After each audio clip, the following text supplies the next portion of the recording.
Hello, നമുക്കിന്നൊരു chicken കറി ഉണ്ടാക്കിയെടുത്താലോ? വളരെ പെട്ടെന്ന് തന്നെ നമുക്കിത് ഉണ്ടാക്കിയെടുക്കാം. നിങ്ങൾ ക്യാപ്ഷനും കണ്ടതുപോലെ നമ്മൾ ഇതിലോട്ട് ചിക്കൻ മസാലയോ മുളക് പൊടിയോ ഒന്നും ചേർക്കുന്നില്ല. അതിന് വേണ്ടിയിട്ട് ഞാനിവിടെ 1 കിലോ ചിക്കനാണ് എടുത്തിട്ടുള്ളത്. അപ്പം അത് നല്ലതുപോലെ കഴുകി വൃത്തിയാക്കിയതിന് ശേഷം ഇഞ്ചി വെളുത്തുള്ളി പേസ്റ്റും മഞ്ഞൾപ്പൊടിയും ശകലം ഉപ്പും കൂടെ ഇട്ട് നല്ലതുപോലെ മിക്സ് ചെയ്തെടുക്കുന്നുണ്ട്. അതിലോട്ട് തന്നെ ഞാൻ കുറച്ച് മല്ലിയിലയും കറിവേപ്പിലയും കൂടി ചേർത്ത് കൊടുക്കുന്നുണ്ട്. അപ്പോൾ മല്ലിയിലയുടെ ടേസ്റ്റ് ഇഷ്ടമില്ലാത്തവർക്ക് അത് ഒഴിവാക്കാവുന്നതാണ്. ഞാനിതൊരു കുക്കറിലോട്ട് ഇട്ട് കൊടുത്തിട്ടുണ്ട്. ഇപ്പം നമ്മൾ കുക്കർ അടച്ചു വെക്കുന്നില്ല, തുറന്ന് വെച്ച് തന്നെ നല്ലതുപോലെ ഇതിൻ്റെ വെള്ളം ഇറങ്ങുന്നത് വരെ നമുക്ക് വെയിറ്റ് ചെയ്യാം. അതിനുശേഷം ആവശ്യമെങ്കിൽ കുറച്ച് വെള്ളം കൂടെ ഒഴിച്ച് കൊടുത്തതിന് ശേഷം അടച്ച് വെച്ച് ഒരു 2 വിസിൽ അടിക്കുന്നത് വരെ വേവിച്ചെടുക്കാം.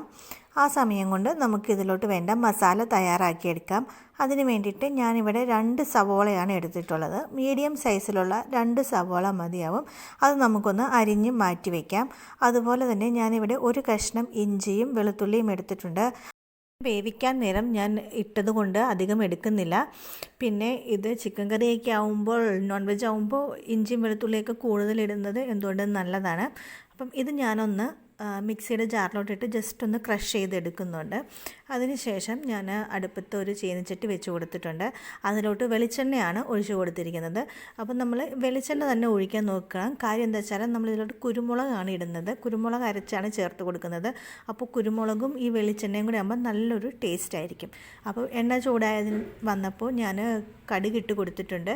അതിനുശേഷം നമ്മൾ ക്രഷ് ചെയ്ത് വെച്ചിരിക്കുന്ന ഇഞ്ചിയും വെളുത്തുള്ളിയും കൂടെ അതിലോട്ട് ഇട്ട് കൊടുക്കുന്നുണ്ട്.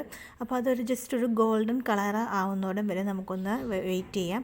അതിനുശേഷം നമ്മൾ അരിഞ്ഞു വെച്ചിരിക്കുന്ന സവോളയും കൂടി ഇതിൻ്റെ അകത്തോട്ട് ഇട്ട് കൊടുക്കാം. അപ്പോൾ ഈ സമയം തന്നെ നമ്മൾ ഉപ്പും പിന്നെ ശകലം കറിവേപ്പിലയും കൂടെ ഇട്ട് കൊടുക്കണം. എന്നിട്ടിത് നമുക്ക് നല്ലതുപോലെ വഴറ്റിയെടുക്കാം. ഇനിയാണ് നമ്മളുടെ മെയിൻ ഇൻഗ്രീഡിയൻറ്റ് വരുന്നത്. കുരുമുളകാണ് കേട്ടോ. ഇതെൻ്റെ സ്വന്തം വീട്ടിലുണ്ടായ കുരുമുളകാണ്. എൻ്റെ വീട് ഇടുക്കിയിലാണ്. ഞാൻ അവിടുന്ന് കൊണ്ടുവന്നതാണ്. അപ്പോൾ 1 കിലോ ചിക്കന് വേണ്ടിയിട്ട് നമുക്ക് 4 അല്ലെങ്കിൽ 5 ടേബിൾ സ്പൂൺ വരെയും കുരുമുളക് എടുക്കാം. നിങ്ങളുടെ എരിവിനനുസരിച്ച് വേണം. 4 എടുത്താൽ മതിയാകും. ഞാനിവിടെ 4 ടേബിൾ സ്പൂൺ കുരുമുളകാണ് എടുത്തിട്ടുള്ളത്. അത് നമ്മൾ നല്ലതുപോലെ കഴുകി എടുത്തിട്ട് ഒന്ന് വേവിച്ചെടുക്കണം. ഇതൊന്ന് ഹാർഡായിട്ടല്ല ഇരിക്കുന്നത്, അതൊന്ന് സോഫ്റ്റായി വരാൻ വേണ്ടിയിട്ടാണ് നമ്മൾ വേവിച്ചെടുക്കുന്നത്. അപ്പോൾ അധികം വെള്ളം ഒഴിക്കേണ്ട, ഒരു 3 മിനിറ്റ് നേരം മതിയാവും. ഒരു 3 അല്ലെങ്കിൽ 4 മിനിറ്റ് നേരം നമ്മളിത് നല്ലതുപോലെ ഒന്ന് വേവിച്ചെടുക്കണം. ഈ വേവിച്ചെടുത്ത കുരുമുളക് നമുക്കൊന്ന് തണുക്കാൻ മാറ്റി വയ്ക്കാം. അതിനുശേഷം നമ്മൾ ഇതൊന്ന് അരച്ചെടുക്കണം. ഈ അരച്ച കുരുമുളകാണ് നമ്മൾ ഇതിലോട്ട് ചേർത്ത് കൊടുക്കുന്നത്. പിന്നെ വേണ്ടത് ജീരകമാണ്. ചെറിയ ജീരകമല്ല, പെരുംജീരകം. വലിയ ജീരകമില്ലേ, അതാണ് വേണ്ടത്.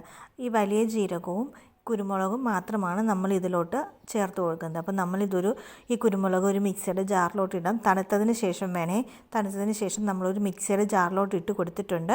അതിനുശേഷം നമ്മളിത് നല്ലതുപോലെ ഒന്ന് അരച്ചെടുക്കുക. പ്രത്യേകം ശ്രദ്ധിക്കണം, നല്ലതുപോലെ അരയണം. അല്ലെങ്കിൽ നമ്മുടെ കറിക്കകത്ത് കുരുമുളക് കടിക്കും. അപ്പോൾ അതിന് ടേസ്റ്റ് ഉണ്ടാവില്ല.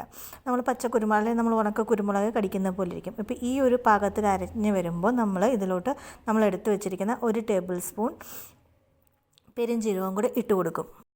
ഇട്ട് നല്ലതുപോലെ ഒന്നും കൂടെ അരച്ചെടുക്കണം.